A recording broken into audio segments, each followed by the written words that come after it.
The room smelled like coffee-fresh vinyl whiteboards and that faint whiff of tech industry performance anxiety.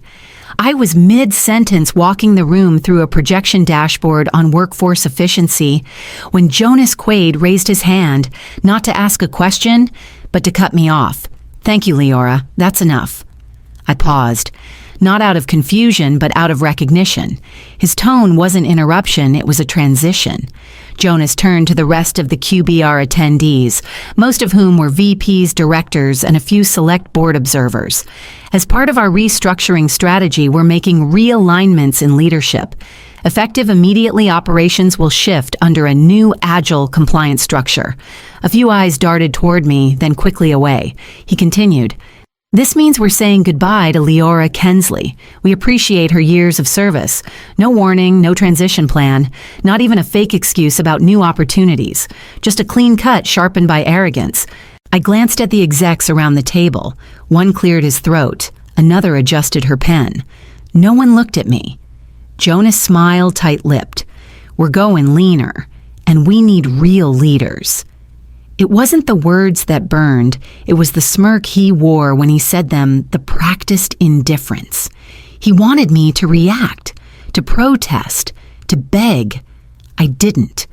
I reached for my badge, unclipped it from my jacket, and placed it on the table. Then I slid my company-issued tablet across the surface without a word.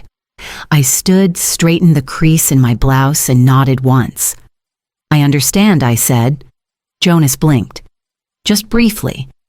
That flicker of disappointment, he wanted a scene, a woman scorned, a final blowout to justify the erasure. I gave him nothing. The room was silent as I walked to the door. Someone exhaled, another shifted in their chair. I didn't look back. In the hallway, I passed the wall of past CEOs. My father's portrait still hung, third from the top. His eyes crinkled mid-laugh, holding a coffee mug I'd made in third grade. I adjusted my bag strap and walked past without pausing. By the time I reached the elevator, I had already begun thinking about the envelope. 2 days before Jonas cut me off in that boardroom, I sat alone in my apartment as morning light bled through the windows.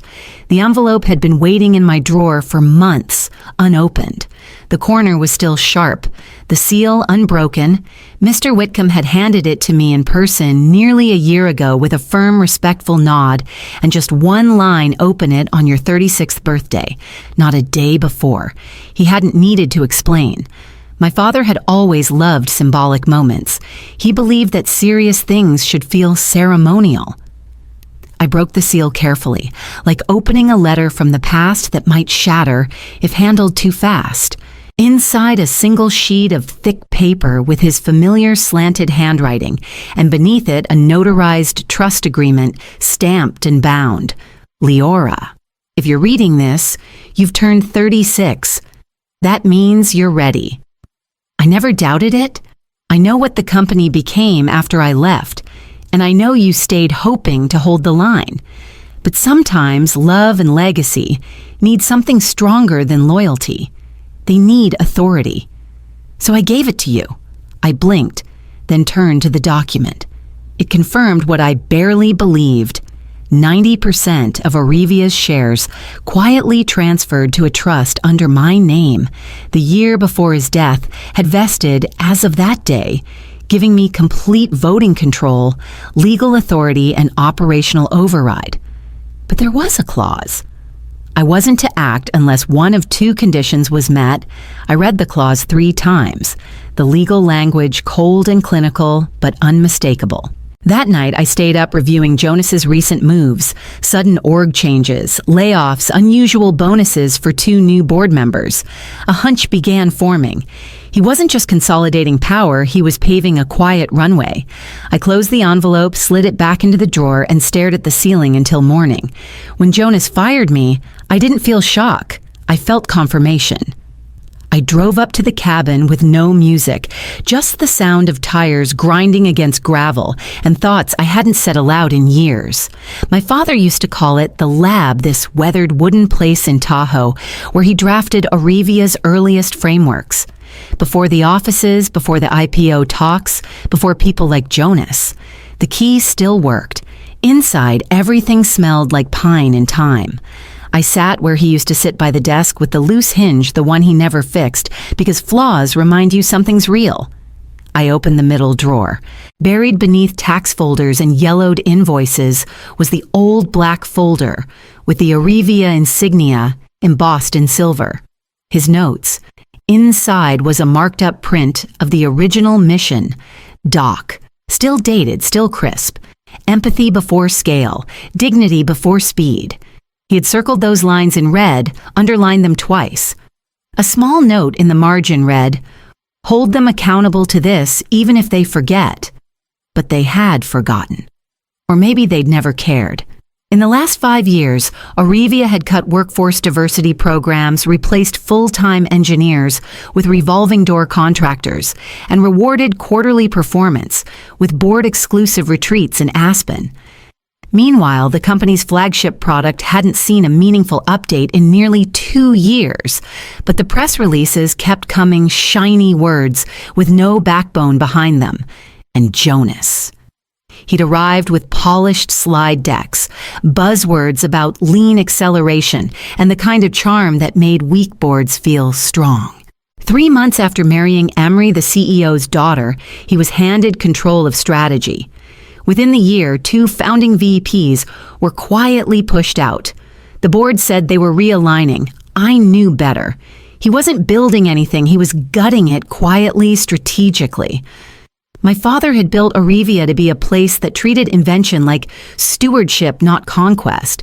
But I hadn't been sure if I still believed in that. Until now. I closed the folder, tucked it under my arm, and stood facing the window. It was time to see if the mission still mattered to anyone. By morning, the news had trickled out. A small mention in an industry newsletter, then a Reddit thread, and soon a headline on a tech gossip blog. Arivia ops head abruptly exits, restructuring, or fallout. Theories bloomed. Some said burnout. Others speculated internal disputes. One commenter even claimed I'd left for a stealth startup in Lisbon. Not a single mention of the trust. Of course not. No one outside 3 people on Earth even knew it existed. Jonas, meanwhile, walked through the hallways with that same smooth confidence he always wore. People laughed a little louder when he passed, smiled tighter. He started using phrases like, "my vision," and "when I took over in open meetings." HR said nothing. Neither did legal. I waited. 2 days after my departure, I met with Clarice Merton at her old law firm downtown. She looked exactly the same as when I first met her at 10 years old, elegant, composed, and always 2 steps ahead. She poured tea, passed me a slim folder, and spoke without preamble. "He's filed intent," she said. "Confidential pre-IPO prep. 90 days, maybe less. They're using a third-party shell to keep the filings quiet for now."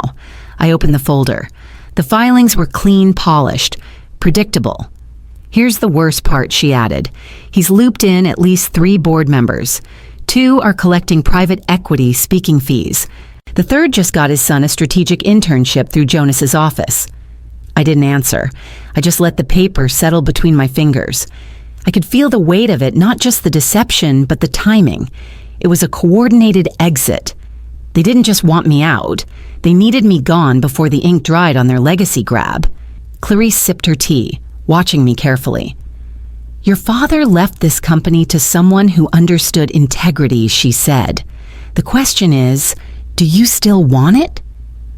I folded the folder closed and nodded. Then I asked her to call Whitcomb. It was time to schedule the meeting. The notice was simple, precise. A single-page document from Whitcomb's office invoking shareholder authority to convene a special meeting under Section 4.3 of Arivia's governance bylaws. Signed, time-stamped, couriered directly to the board secretary. It should have triggered a 72-hour response window. Instead, I got an email. From Grayson Voss. Subject submission incomplete message. Per review documentation lacks required clarity regarding agenda specifics and shareholder standing. Please revise and resubmit. Grayson. Of course. He'd been with the board for 8 years. Quiet, conservative. Harmless, at least, until Jonas made him feel important. Now he fancied himself a gatekeeper. I forwarded the message to Whitcomb. 10 minutes later, we were on a call. "This isn't procedural," I said. "It's strategic. He's blocking the clock." Whitcomb's voice was even. "He's buying time." "Jonas is likely preparing an investor deck, maybe even rewriting executive comp plans. Pre-listing adjustments," I murmured. "Lock-in bonuses before the market knows the books are inflated." I closed my laptop slowly, letting the frustration settle beneath the surface instead of over it. Anger made people sloppy, and Jonas was counting on me to get sloppy. Instead, I sent Grayson a reply thanking him for his diligence and letting him know a revised draft would be submitted shortly. Polite, unshaken, dead calm. Behind the scenes, I began assembling something far less polite. The public filings Jonas submitted were just the tip. What I needed was inside the decks passed around late at night, the memos scrubbed clean before circulation, the version of Aurevia the board didn't see, but someone did. Someone always does. I spent the evening combing through my old inbox searching for breadcrumbs. I made a list of 5 names: quiet engineers, financial analysts, junior staffers who always stayed late but never spoke much, the ones who noticed everything but said nothing. It wasn't about exposing Jonas yet. It was about watching who flinched when I got close. Because before I made a move, I needed to be sure the lies went all the way to the foundation. It came just after 1:00 a.m. The notification ping was subtle, an encrypted Proton Mail delivery labeled internal only. I almost deleted it. My inbox had been flooded with spam ever since I left Aurevia, mostly junk press releases and recruiters asking if I was open to new opportunities. But this one was different. No greeting, no signature, just a message. They've buried everything. Start here. Someone who's still watching. Attached was a compressed folder. I scanned it twice for malware, then opened it. The first file, a Slack screenshot. Jonas messaging the finance team directly. Round Q3 projections up to reflect product pipeline confidence. Get it investor ready. No hedging. No euphemism. Just a direct order to inflate. The second, a PDF memo marked internal not for circulation. It outlined the product team's decision to skip usability testing for the latest rollout, citing time pressure from above. Jonas's name was CCD, and the third A spreadsheet of HR complaints filed over the last 18 months. 3 names I recognized. 2 I didn't. All alleging inappropriate behavior, verbal coercion, favoritism, all marked no action necessary. I sat back in my chair. The lights in my apartment hummed softly. San Francisco was asleep outside, but my blood was buzzing. This was the kind of truth that didn't need embellishment, cold, factual, time-stamped. Jonas hadn't just cut corners, he'd built his entire rise on a foundation of shortcuts and silence. And someone inside had noticed. Someone who couldn't speak out loud but had finally chosen to whisper. I didn't know who they were. Didn't need to. The message was clear. I wasn't alone. I spent the rest of the night cross-referencing dates, matching names, building a timeline. By 4:00 a.m., I had a clean summary document categorized and indexed. It was ready to present when the moment came. I stared at the screen a long time before shutting it down. The document sat on my desktop like a lit match waiting. Now all I needed was the room to drop it in. We met in Whitcomb's conference room, just the 3 of us. No paralegals, no assistants, just sealed walls and everything that had been waiting to surface. Clarice laid out the ownership documents. Whitcomb reviewed the final notice line by line. Emergency shareholder meeting, he said, sliding the paper toward me. Agenda executive leadership review. Supporting documentation attached. The evidence packet was thick. Financial discrepancies, compliance violations, internal HR complaints, all indexed and time-stamped, all admissible under corporate policy. I signed the notice with a steady hand. The meeting set for Tuesday 9:30 a.m., I said. Whitcomb paused. Leora, once we serve this, it becomes real. Jonas could try to block it in court. He might argue premature disclosure of your trust rights, especially if the IPO docs aren't yet public. I'm not acting on the IPO, I said. I'm acting on documented misconduct. It's within the clause. Still, I could see the hesitation behind his eyes. Not fear, strategy. So I called one more person. Veda Langston met me at an old bookstore in the Mission, one of the few places she said she still trusted. She looked different than when we worked together, freer, sharper. She'd walked away from Arivia 2 years ago with no explanation. Now I knew why. After I laid everything out, she didn't ask questions, just listened, then said the one thing I'd been avoiding. "Do it fast," she said. "Do it loud. They've built an empire on silence and no one will move unless the walls shake." She reached into her tote and handed me a thumb drive. There's more. Employee exit interviews they never uploaded. Patterns. Names. All of it ignored.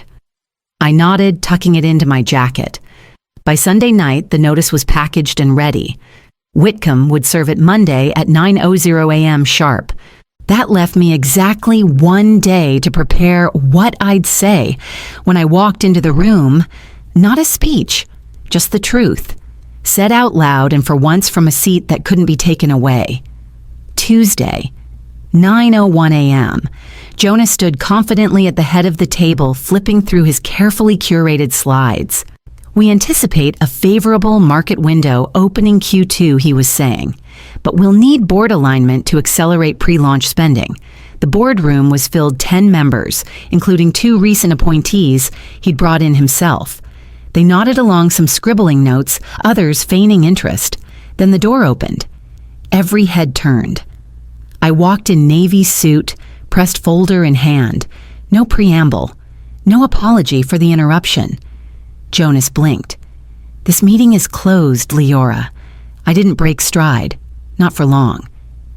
I took my seat no longer on the sidelines and set the folder in front of me. Mr. Whitcomb entered behind me and distributed copies of the trust agreement to each board member. One by one, they opened it. Eyebrows rose, papers rustled, no one spoke. Jonas crossed his arms, a nervous smirk creeping in. "You're not serious." I looked at him and said it plainly. "I'm not here as your former VP. I'm here as the majority shareholder." The air changed. One board member, Renee Toles, who'd been with the company since its first funding round, looked up slowly. "Is this accurate?" "It is," I said. 90% of shares transferred into my name through a family trust. Voting rights activated as of last Friday. Notarized and filed, all in accordance with the company charter. Jonas laughed, but it was hollow now. "This is a stunt. It's not even legal." Whitcomb handed a second folder to the board secretary. "Everything's been verified. We are within every provision." I slid the final packet across the table, 1 copy for each board member. "While we're discussing timelines, I said you'll find these far more pressing. Inside screenshots of Jonas ordering financial misrepresentation, the memo bypassing product testing, the HR complaints marked inactive." One board member paled. Another whispered to counsel. Jonas tried to speak, but I raised a hand. "We'll address it all. But first, this meeting is now under new authority." And then I turned the page to begin. Jonas stood, tall voice rising louder with every sentence. "This is retaliation," he barked. "An ambush, not governance. None of this holds in context." He turned to the board, gesturing wildly. "You've all seen the momentum under my leadership record valuations, renewed press interest, streamlined ops. Are we really going to let a technical error derail that Grayson Voss nodded firmly beside him? The meeting wasn't properly noticed. The vote's premature. The documents might exist, but that doesn't mean we act today." I let them finish. Then I opened one last folder and passed it down the table. Inside was a reimbursement form, standard looking, except for the signature at the bottom. Grayson's. Right above, an expense marked Strategic Research Travel, which according to timestamp security logs had occurred during a board retreat Jonas privately hosted in Jackson Hole. I didn't raise my voice. I just pointed to the line. The hotel billed the room as a spa suite, not a conference space. Silence fell like a curtain. The CFO adjusted his glasses, squinting at the numbers. That matches one of the flagged anomalies, he murmured. There's more like this. Legal counsel leaned toward the mic. In light of these confirmations, I recommend proceeding with a vote. I nodded. Then I pulled out one final piece of paper, my father's letter still creased from rereading. You were never meant to inherit a company. You were meant to decide its future. I folded it once more and tucked it away. Motion to remove Jonas Quaid as Chief Strategy Officer, effective immediately, I said. All in favor. Hands went up, one then another, then all but one. Even Grayson lowered his eyes and abstained. I could feel Jonas staring, but I didn't meet his gaze. The seat is now vacant, the secretary said quietly. I stood. I declined to fill it. A pause. Instead, I nominate Talia Choi. Eyes widened. Talia had resigned quietly 2 years ago after Jonas reorganized her department into irrelevance. But she had always been sharp, principled, and quiet power deserved a return. I'll notify her, I said. Then I stepped back from the table. It started with little things. Family photos returned to desks. The corner lounge, once silent and sterile, now played a shared playlist that changed every Friday. Someone taped a sign above the break room sink that read, "Kindness washes better," and it stayed there. The shifts weren't seismic. They were human. I walked the floor in silence most mornings, greeting people not by title, but by memory. The new hires didn't know who I used to be, and I preferred it that way. I never moved into the CEO's office. Talia did. She rebuilt her team, quietly reinstated cross-functional review panels, and rehired 2 women she once credited for saving a launch no one else had thanked them for. My own office sat in the far southeast corner, glass on 2 sides, no assistant, no overhead sign. Just one brushed steel nameplate, Leora Kensley, Chair Shareholder Council. I had no org chart under me, no dotted lines, only decisions that mattered when no one else could make them. Behind my chair, one photo hung. My father, not at a podium or on stage, but seated at a long table during Arivia's first team dinner, laughing sleeves, rolled up engineers leaning in mid-joke. No titles, just people. At our first all-hands meeting after the transition, the auditorium filled slowly. Faces old and new, some still guarded, others cautiously curious. I stood at the front without a slide deck or speech. If you were ever silenced in this building, I said, "We hear you now." A few heads turned, a few eyes dropped. If you ever felt erased, we've rewritten the page. Silence, but not discomfort. Just listening. This company was never meant to be loudest at the table.